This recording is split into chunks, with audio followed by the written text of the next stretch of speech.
Պարզեք աջ ձեռքի ցուցամատը, եթե դուք աչլիկ եք, եւ ձախինը, եթե ձախլիկ։ Այժմ դուք ունեք 5 վայրկյան ձեր ճակատին անգլերեն մեծատառ Q տառը գծելու համար։ Որոշ մարդիկ այդ տառը գծում են այնպես, որ ուրիշները կարողանան կարդալ այն, պոչիկը դեպի ձախ։ Եթե դուք այդպես եք վարվել, ապա լավ գիտակցում եք ինչպես են ձեզ տեսնում ուրիշները։ Ձեզ դուր է գալիս գտնվել ուշադրության կենտրոնում եւ դուք լավ ստախոս եք։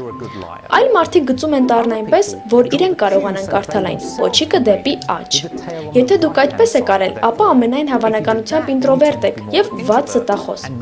Այնպես որ, եթե ձեզ հետաքրքիր է տեսնել մարդու ներաշխարհը, ուղղակի խնդրեք նրան գրել Q տառն իր ճակատին։